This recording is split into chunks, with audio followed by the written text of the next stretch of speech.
And welcome to another episode of the Verde Valley Experience. I'm your host, Jennifer Cohen. Thank you so much for joining us today. We really appreciate you, and we've got a great show lined up for you.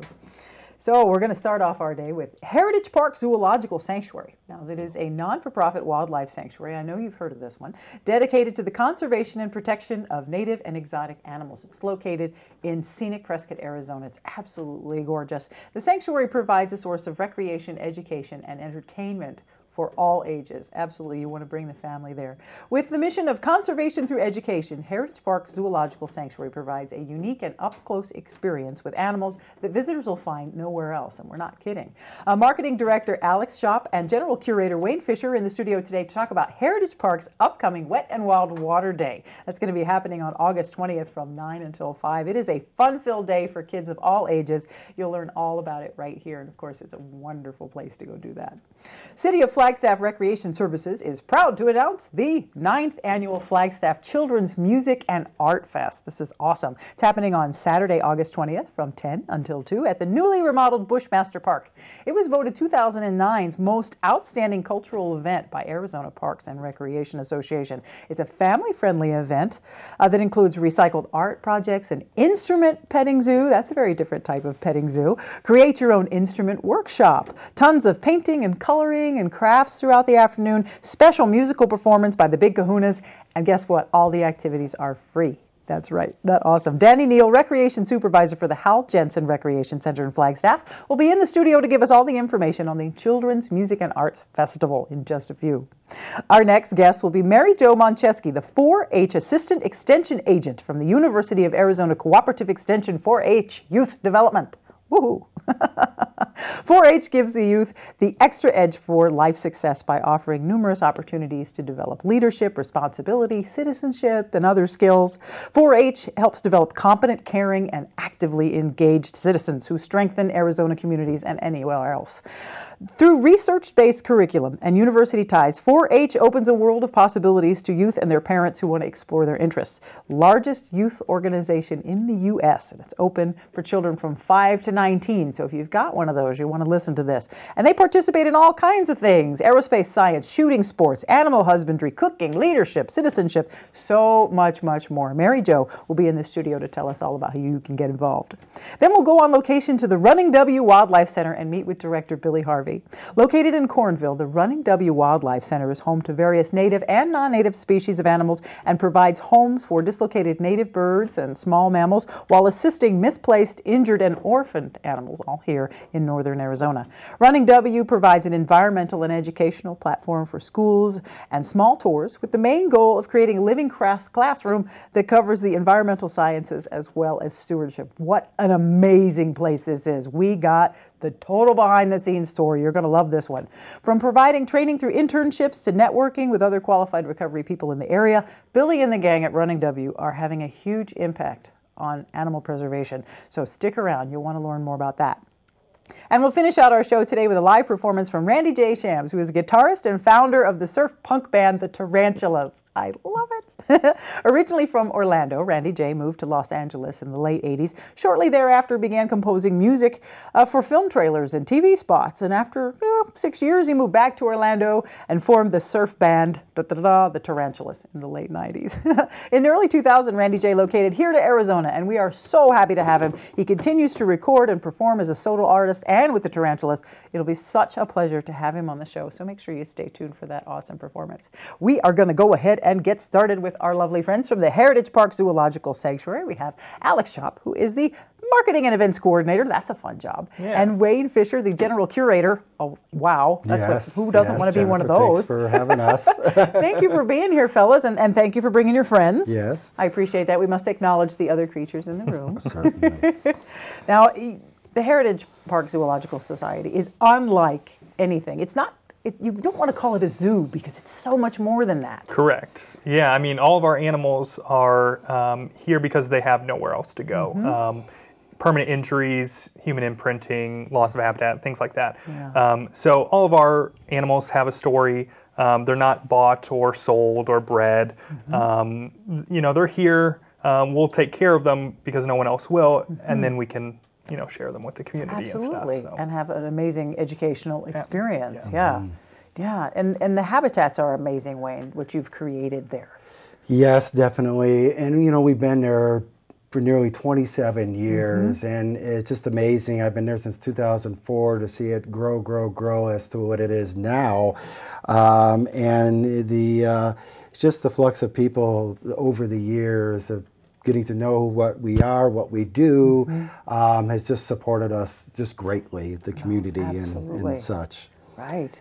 Yeah, and it's a very reasonable fee to get in, but then if you're a member, hey, if you're a member, you get even special discounts and all kinds of wonderful events. And speaking of wonderful events, tell us a little bit about the Wet and Wild Day of Water. Yeah, it's a pretty exciting event. It's definitely one of our biggest, family attractions of the year. And it's all kinds of water themed. We have a dunk tank, a huge inflatable water slide, slip and slides, water gun stations, all kinds of animals that we'll bring out for special, encounters with the guests. Some of our water themed aquatic, animals. Just a really fun day.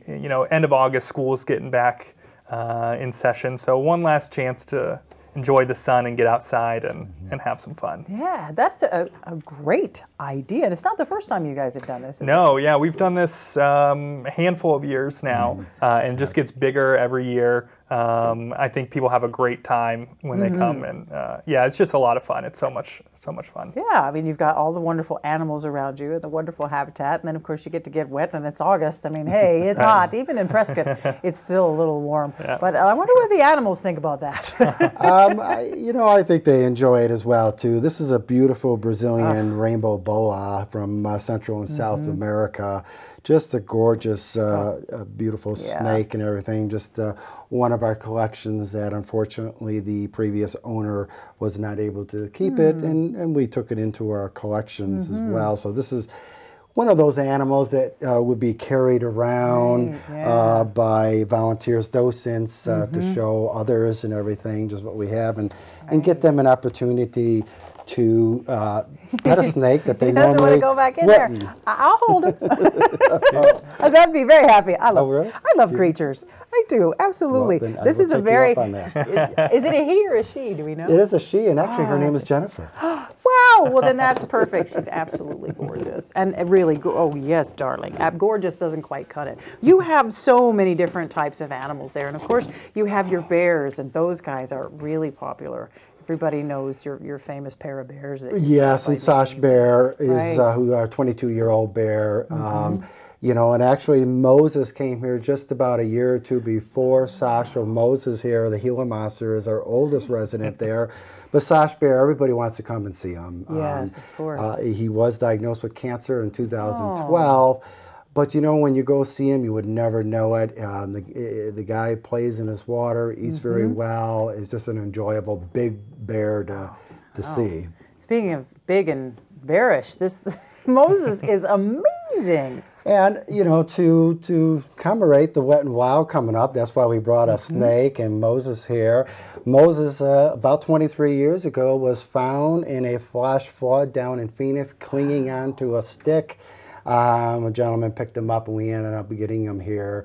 And so he's kind of along with Sash, our representative, our ambassador of the sanctuary. He's amazing. And you think of Gila monsters, and you think, oh my gosh, it's going to eat me.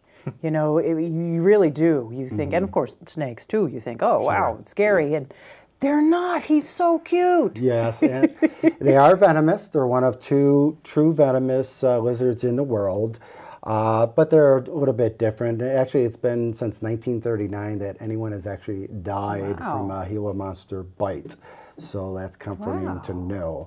And interesting fact, these guys only eat 5 or 10 times a year. So that's pretty good of storing away your food for keepsake time. That's why he looks so robust. Yes. Thank God we don't have metabolisms like that. Or we'd all look like that. Yes, and then you have another creature with you who's dying to get out into the spotlight. Yeah, she is. She made the trip. We have to let her out. And we brought her too because she's big. she's pretty green, so she has algae on her. This is a red ear slider female, full grown. These guys are actually the #1 pest in the world, reptile pest. We get these guys as pets. They're real small, they're so cute, but we quickly realize it's difficult to take care of. And so we take them down to the nearest lake or creek, and we kind of throw them in there. And they're very an aggressive turtle, and so they kind of take over, you know, from the other turtles and such like that. But they are gorgeous. They're probably the best known water turtle in the world. And now you're nice and quiet. Yeah. Look, she's smiling. You know she's smiling. She's like, yep, camera this way, please.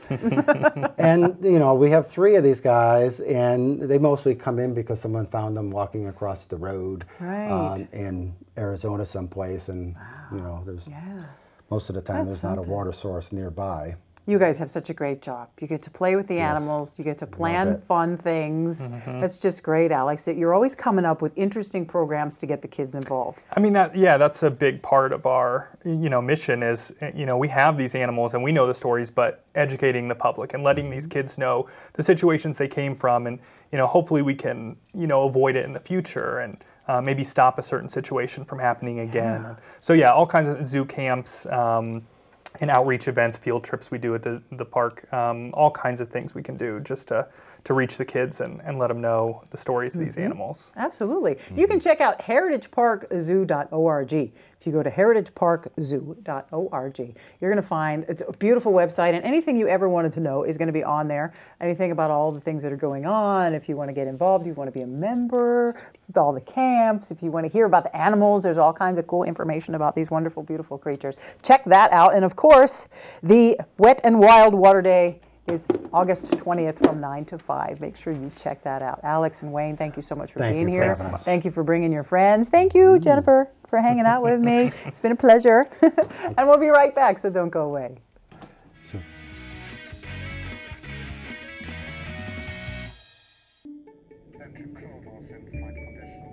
Your seat cushion can be used to grant wishes. Who said that?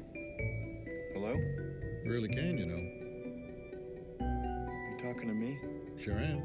Because the airline miles or dollars you donate to Make-A-Wish can help send thousands of kids on their wish trips. So donate to Make-A-Wish today. You really should, you know. You really should. And give wishes wings. Because wishes work wonders.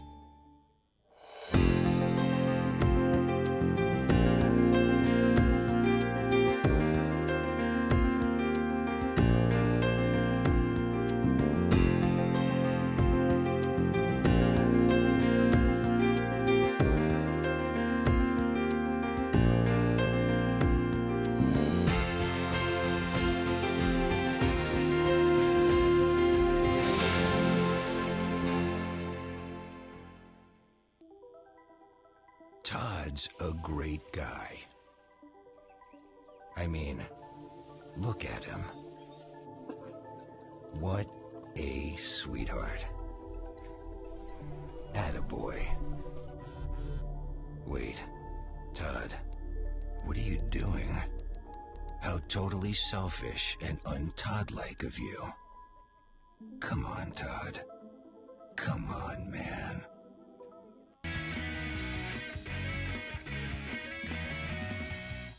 Welcome back to the Verde Valley Experience. I am now here with Danny Neal, who is the recreation supervisor for the Hal Jensen Recreation Center up in Flagstaff. Thank you for coming down. Well, thank you for inviting us. Absolutely. It's just fun. You guys, this Children's Music and Arts Festival sounds like so much fun. You know, it is a ball. You know, this is probably our 7th or 8th year that's run by the Community Events Program of the Parks and Recreation with the City of Flagstaff, and it's just a great time for kids to get out there and have the opportunity. We have kids on stage singing while other kids are having their faces painted, arts and craft classes and sculptures, and it's just a really fun, free event. Right, absolutely, and it's a nice combination of music and art together, because music is art and it's very tactile, and kids are just naturally drawn to it. And I loved the instrument petting zoo. That's a very interesting idea. Well, you know, they bring in all these animals and things like that, and well, not animals, but the instruments and things that you like, violins and stuff that you can touch and get your hands on. And Right. hopefully some of the kids will find a niche right there. Right, absolutely. You could change someone's life just by having, well, there was a flute on the table and I picked it Exactly. up. And, you know, I see children in my daughter's class. There's one that plays the flute like a bird. She's amazing. Yes. And it's never been my thing. But, and then, you know, another one who's been playing the guitar. And yeah, it just takes someone go, oh, here, try this. And boing. And you've started some lifelong thing. Right. Yeah. And they're not animals, but they're definitely pets. Yeah. Oh, believe me, I know. I've had like 8 guitars at one time, and Yes. yeah, and dozens of other things. Now, it's not the first time you've done this. No. No. You actually were voted, which I loved this. You were voted the most outstanding cultural event at one point. That's great. you know, and you know, a lot of credit goes to our community events staff that does this and puts it on, and it takes a lot of time. Yeah. You know, to put this event on, and it's nice to see that they're being recognized for it. Yeah, absolutely. And it goes on from 10 until 2 p.m. and it's at the newly remodeled Bushmaster Park. That's right. That's great. They've done an incredible job with Bushmaster Park. It's a beautiful venue now, and I think people will really love it. I bet. What did they do to make it different? Well, you know, they added some more ramadas and great. like a little, I won't say an orpheum, but a little Oh, stage there Great. for performances and things like that, and more grass and areas. There's a skate park there for the kids out there skating, and Nice. so it's just a really good venue. absolutely. And there's a lot of things going on at this family-friendly event. One of the hottest things right now is the recycled art project. Yeah. I mean, everyone is recycling everything, and you know, it's gotten kind of boring now to just recycle. Now we have to create art with it, which is Right. so great. You know, it's incredible what people do with recycled Yeah, some materials. really gorgeous stuff. Too. Yeah. It's incredible. And Flagstaff is just that cultural town where there's just some amazing things coming out of it. Oh my gosh, yeah. There's one of a make your own musical instrument, which is great. You know, it's hands-on, and you really can make beautiful music with anything. Right. You know, Right. just- A bucket and 2 drumsticks. Absolutely, is one of my favorites. You see that everywhere, and it sounds great. It does. So it doesn't have to be expensive musical expression. You know, so if you go there and you can make one of those. Of course, there's face painting and balloon animals and kitty cabooses and a bounce house. You can't do anything with kids and not have a bounce house. That's right. That's right. Carnival games and food, of course. You gotta have Always food. got to have the food vendors there. Oh my gosh, yeah. If you got kids like mine, oh my That's gosh, every right. 20 minutes. Now, what is your involvement with this, Danny? How are Well, you? you know, basically I have my own rec center, the House Justice Rec Center, and we just kind of provide staff and help our coworkers to make sure this whole thing goes off. They organize it and they do all that, and we just help them provide staff to make sure that the event is successful. Absolutely. Well, that's great. How long have you been involved in the rec center there? I've been there 29 years, No way. and I have my 30 years in a little while here. Wow. So you were in high school, barely, when Oh, you wow. started that, for sure. You were, in That's- fact, you were in like 3rd grade, right? Oh, no, thank you. I really appreciate that. But no, I was like 34 or something like that when I started. Oh, so- see what being in recreation will do for you? I mean, look at Danny. Don't do that. See that? See, that's unbelievable. Get outside and do something. Look, see, proof. Well, thank you very much. It must be a really rewarding is. field to be in. It is. It is so rewarding to be able to work with the youth in Flagstaff, and there's so many good kids in Flagstaff. And it's my hometown. I was born and raised there. So Wow. I have a vested interest in what goes on there. I grew up at the rec center on the south side of town, so to be able to be at this rec center for so long has been a blessing. Wow, that's great. So you know it firsthand, having been there the whole Yes, time and really yes. been in it. And It's home. that's It's great. home, and I have so many great coworkers, and we just have so many other great events. You know, between my center and adult athletics, that's getting ready to start up registration for adult volleyball. Great. If they're interested in doing that, and then there's the Joe C. Montoya Center that you know, Matt Paul does a great job over there with the seniors, and so of course the J. Lively Ice Rink. Yes.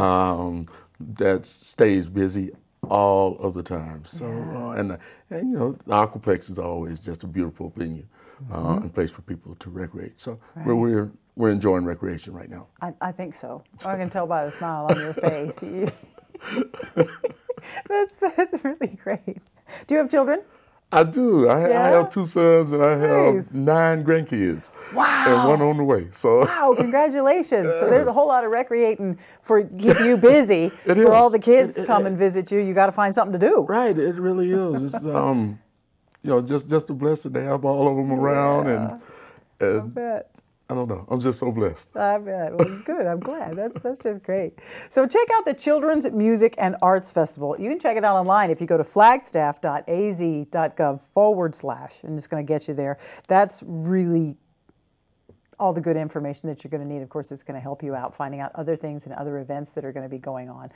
Very, very cool. Children's Music and Arts Festival. Don't miss it. August 20th from 10 until 2. And it's right there at Bushmaster Park, which is on North Alta Vista. Okay? You've got to go there because it's way too much fun. That's right. A lot of fun. Absolutely. A lot of fun. Make sure you find Danny, you say hello, and take a look at him. I'm telling you, this is what a life in the recreation department will do to you. Keep you young. Yes, indeed. Get out there and do something. Absolutely. I love it. So just so you know, most activities are free.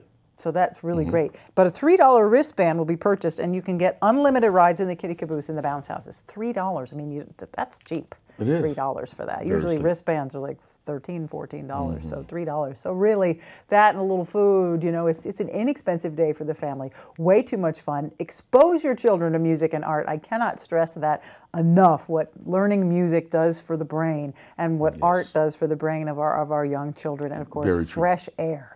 You can't get enough of that. So. Absolutely. And you know that better than anybody. Yes, it's very true. Oh my gosh. All right, Danny Neal, the Recreation Supervisor for the Hal Jensen Recreation Center in Flagstaff. Thank you for being here. Well, thank you very much. All right, and we'll be right back, so don't go away.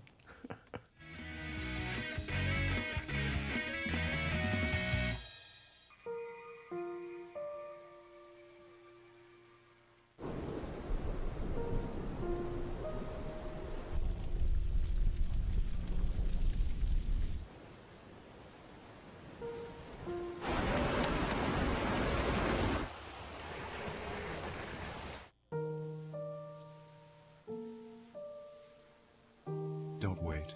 Communicate. Make your emergency plan today. This is the story of a boy who was very sensitive to lights and sounds. So he built secret hiding places where nothing could get in. The boy didn't like looking people in the eye. It made him feel uncomfortable.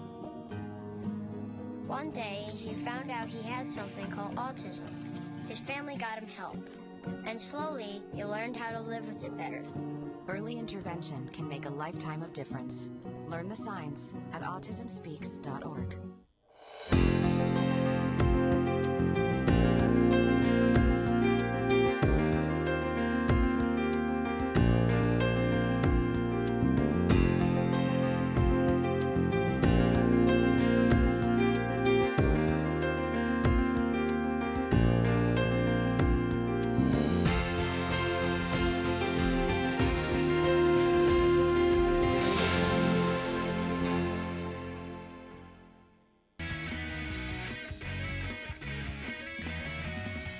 Welcome back to the Verde Valley Experience. Thank you so much for sticking with us. I've got Mary Jo Moncheski with me. She is the 4-H Assistant Extension Agent associated with the University of Arizona Cooperative Extension of the 4-H Youth Development. Woohoo! Awesome.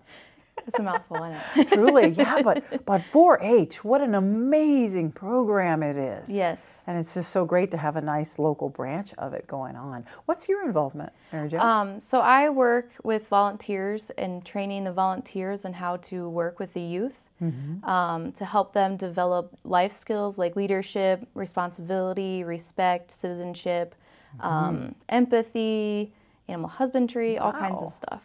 Wow, I like that respect and empathy. We need a lot more respect and empathy in our lives these days. Wow. And 4-H has been around for a very long time. Yes, since the early 1900s. Yeah. And it's the largest youth organization in the world.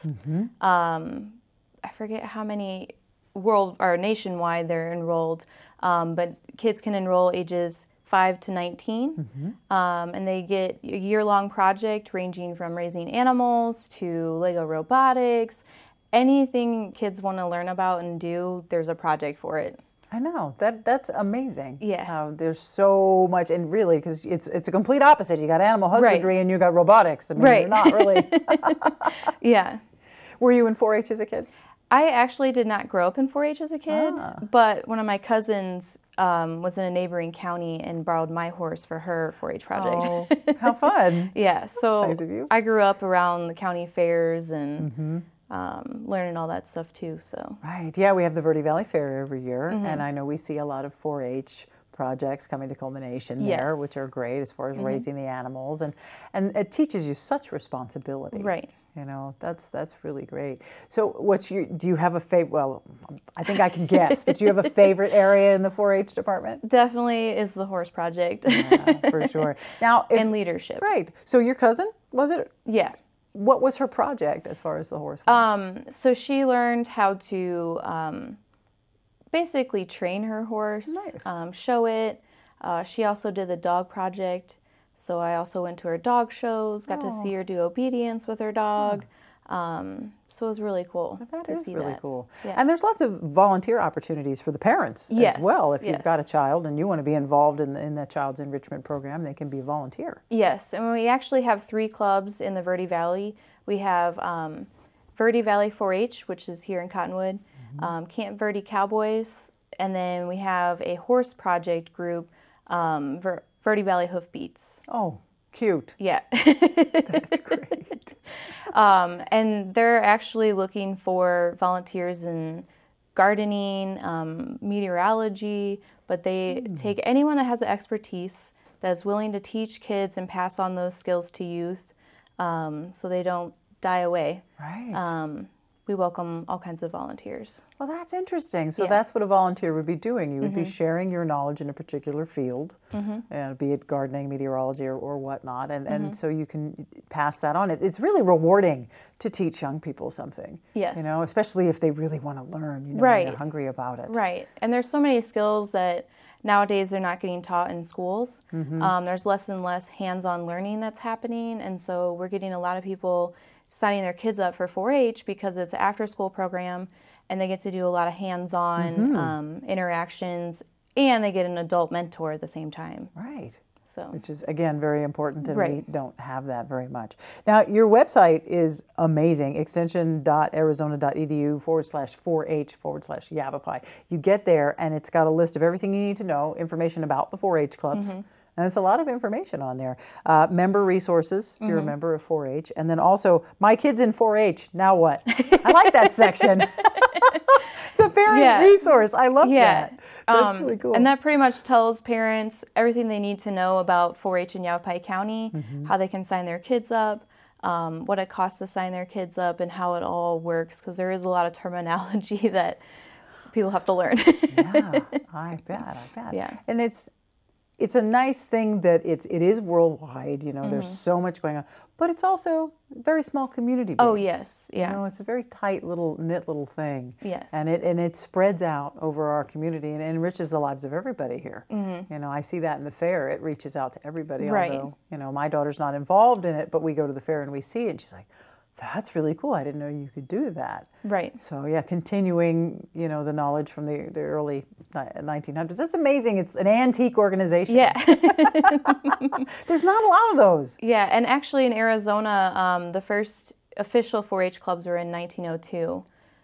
So we celebrated our centennial in 1912. So Yeah. yeah, Wow, that's really great. yeah. Wow. And how long have you been Or involved? 2012, sorry. Yeah. I've been in Arizona for about 3 years now.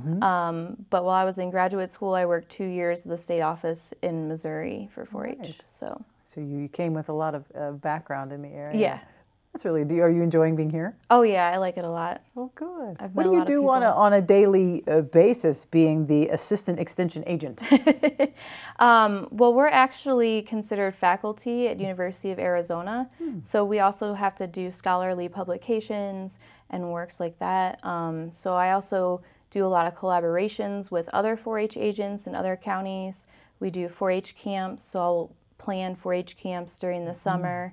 Right now we're kind of gearing up for our other fair that's happening, or the Yavapai County Fair, and 4-H kids will be showing there too. So that's coming up. When is that? September 7th through the 11th. All right. At the Prescott Frontier Days Rodeo Grounds. What a great rodeo grounds. Yeah. Oh, that is great. Yeah.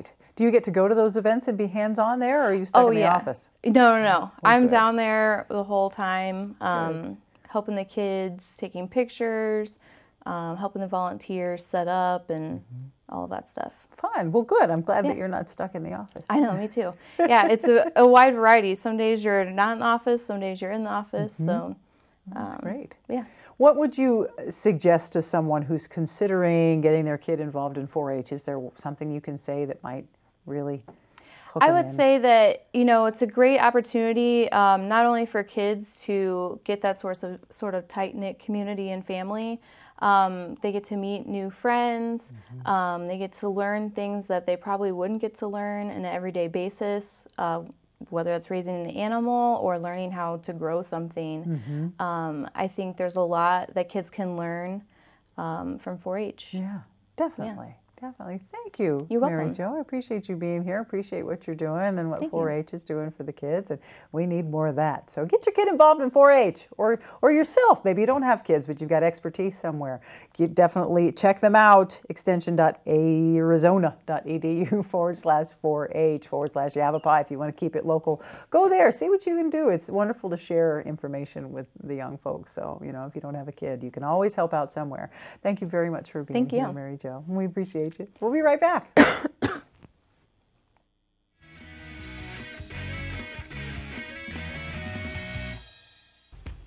Alvin and the Chipmunks want to remind you, bacteria can hide in food and make you ill.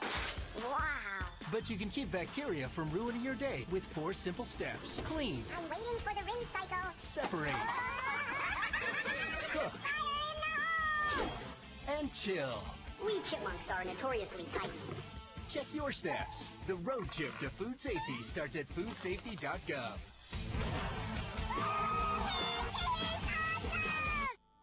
I'm Jenny Garth, and as a mother of 3, I know kids worry about a lot of things. Getting enough food to eat shouldn't be one of them. But here in America, that is a real worry for 1 in 5 children. Even though we are one of the most food-rich countries in the world, 15 million children don't know where their next meal is coming from. This is unacceptable, and something the Feeding America nationwide network of food banks is working to solve.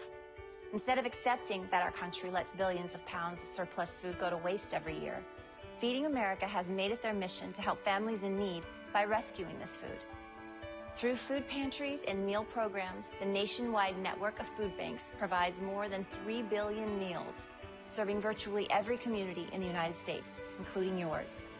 Join me in supporting Feeding America and your local food bank by visiting feedingamerica.org. Together, we can solve hunger. Together, we're feeding America.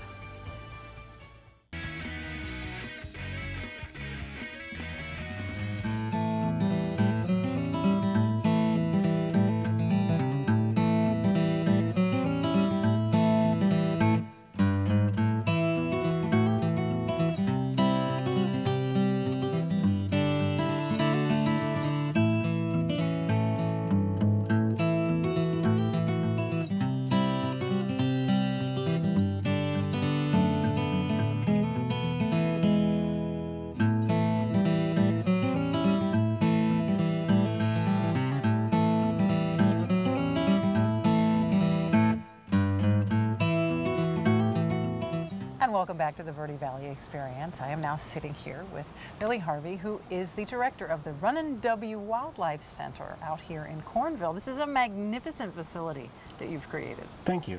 Can you tell us a little bit about what it is you do here? Well, what we do is we take in all the injured animals from basically all over, from Flagstaff down to Mayer.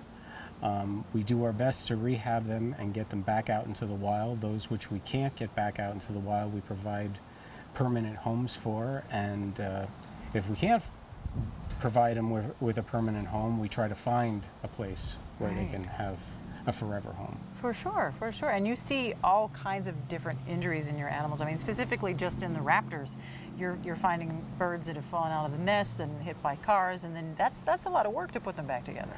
Well, yeah, we have a team that works really well together. We have vet techs that help out, and several veterinarians that donate their time and labor to the cause. I bet, but you work 24/7. Yeah. 365, actually probably more like 14. Don't remind me. Now you've got all kinds of different species. You've got birds here. We saw you had types of goats and cattle, and you have wallaby. What species are they? Kangaroo? Yeah, wallabies are like miniature kangaroos. Right, and an alpaca, and all kinds of interesting things here that all have backstories to them, and they're all looking fabulous. You're doing a great job. Thank you. Yeah, for sure. Now, I understand that you have some animals, the ones that are not releasable into the wild, that you call ed birds or ed animals. Now, explain that program.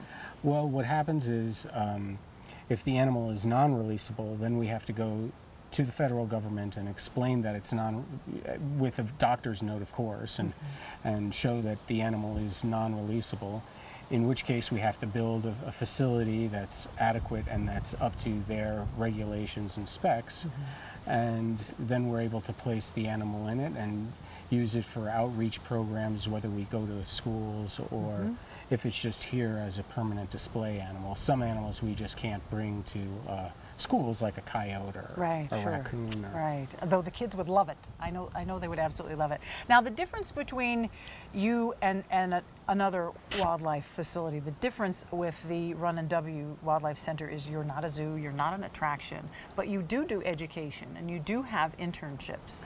Yes, we do, and we provide we do it all year long. It just depends.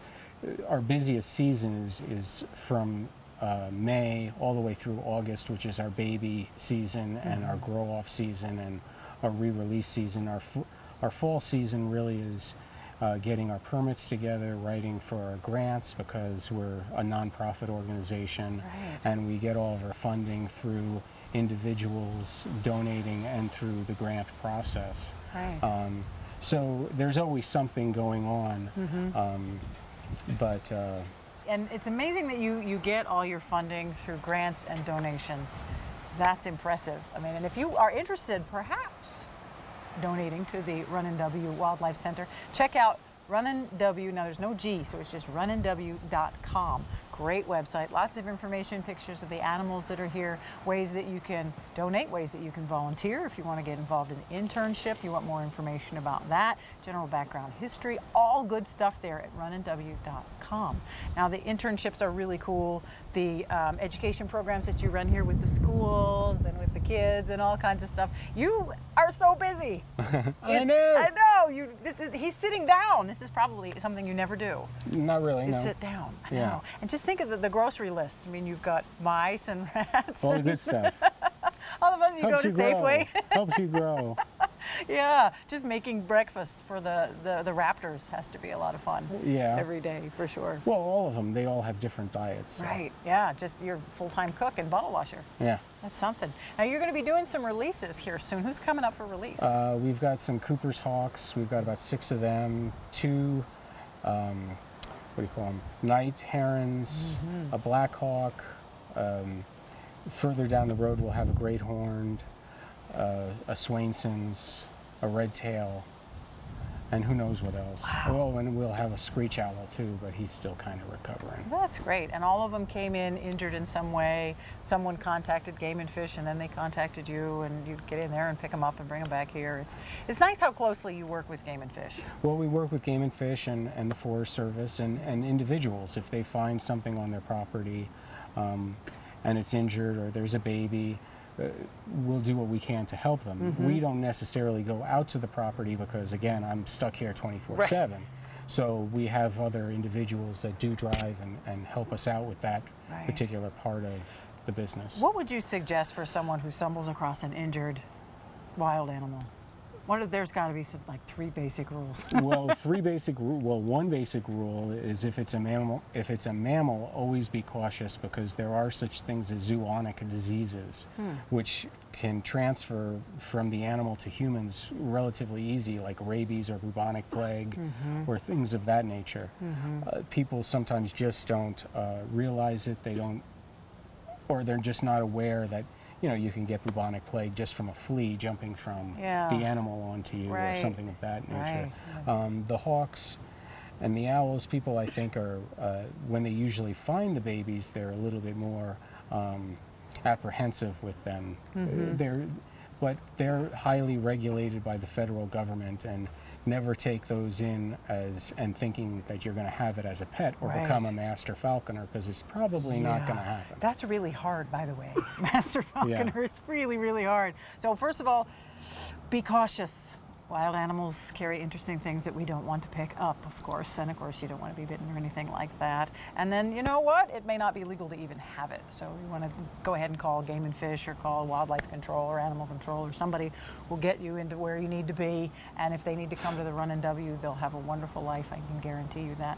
Billy, it was wonderful to be here. Thank you for showing us around. Thank you for what you're doing. Thank you. Okay, check out runandw.com. Volunteer, donate, intern.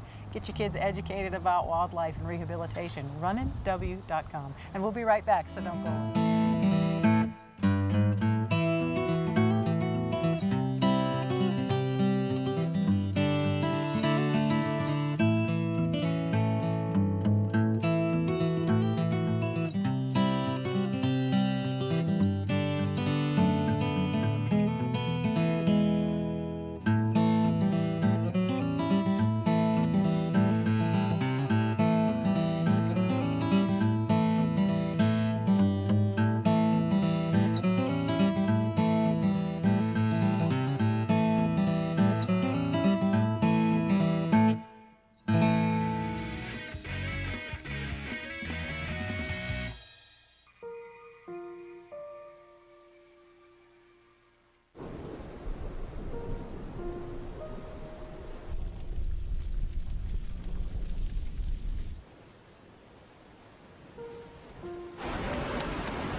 Don't wait.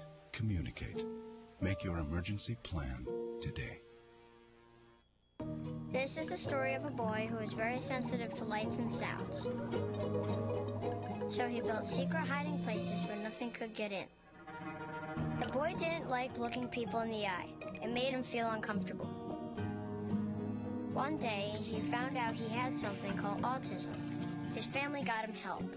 And slowly, he learned how to live with it better. Early intervention can make a lifetime of difference. Learn the signs at autismspeaks.org.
That was really neat. Randy J, everyone. Thanks. First time I've ever seen somebody play 2 guitars at once. So that's when did you start doing that?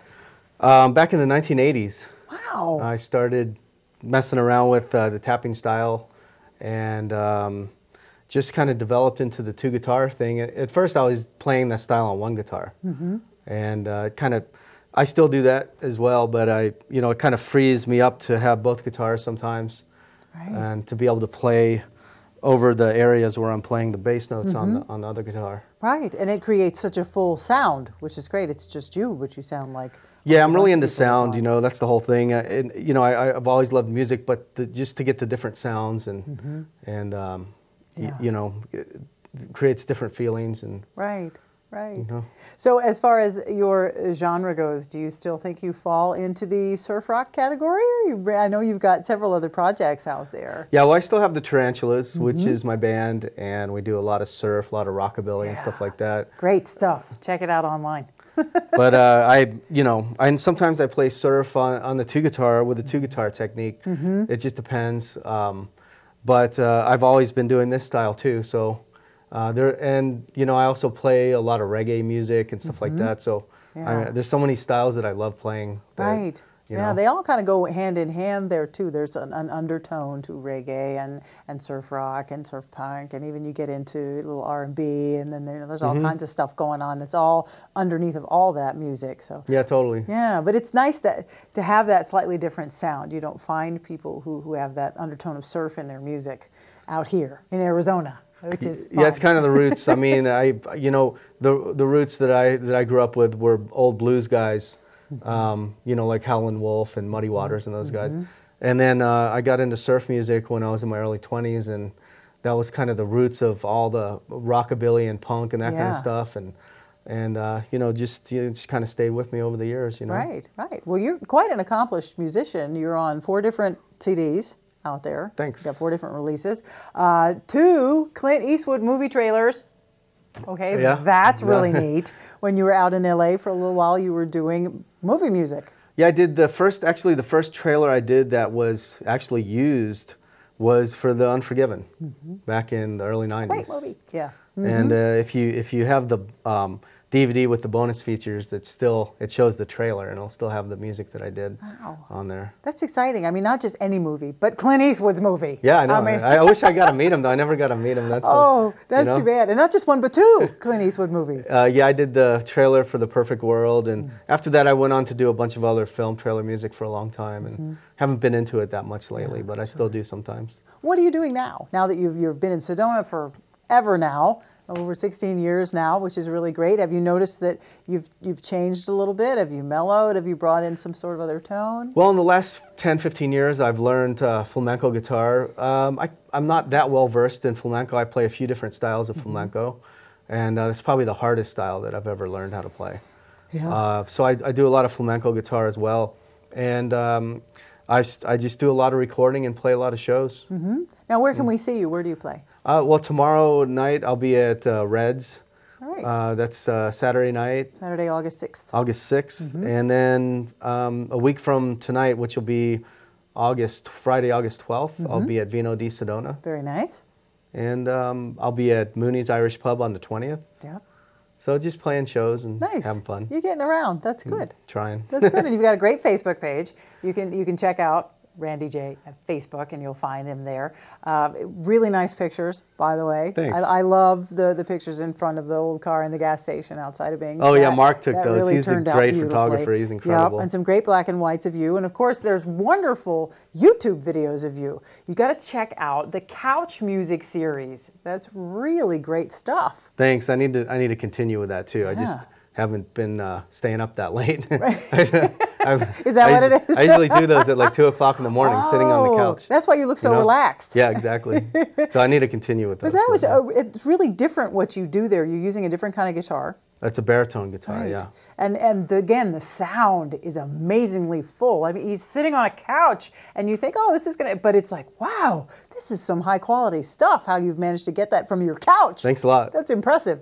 Thanks. Yeah. Then I do some vocals as well. It takes a little longer to set all that stuff up, but I do some vocals with the baritone guitar, And it's really fun because the baritone guitar has a bass string on it, so I can get more of that bass sound. Yeah, you know? get more funky. Exactly. So great. Now tell us a little bit about the Tarantulas. I love the name, by the way. Thanks. That's like the greatest name for a surf punk band. I started the band back in the early '90s, back in Orlando. After I moved back to LA in 1993, I moved from LA to Orlando in 1993, and started the Tarantulas shortly after that. And it was just myself and a drummer that I had played with in town.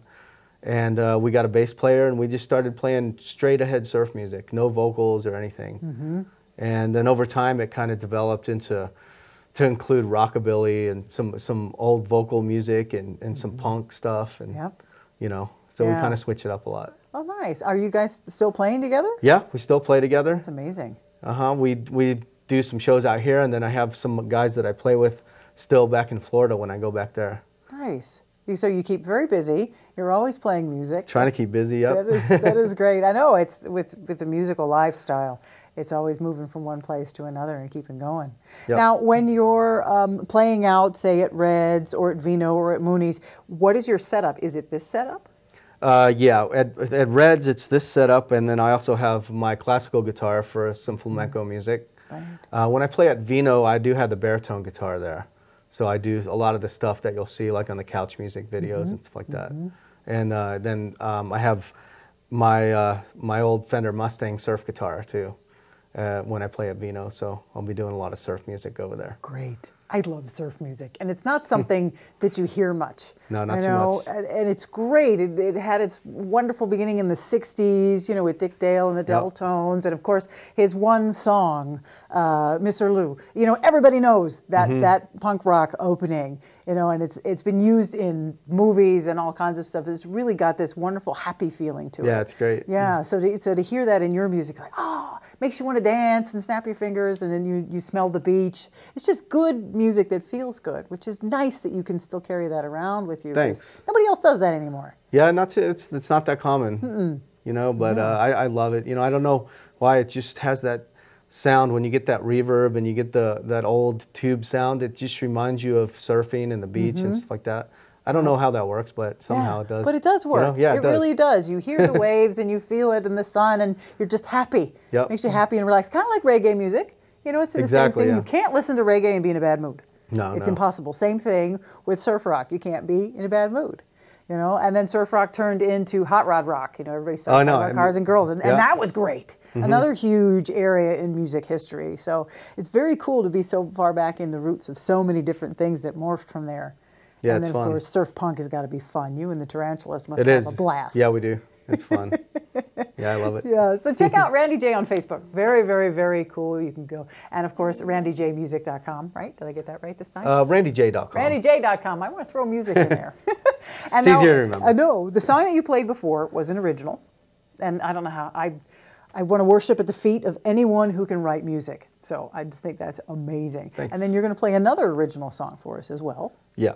Are either of these on a recording somewhere? I don't think so. Okay. Not unless it's a live recording. Oh, neat. So I haven't recorded them in the studio. Oh, okay. And the second one's just kind of a rockabilly blues jam. The first one's called Little Moon. I wrote that about a year and a half ago. All right. It's fresh stuff. Yep. That's really great.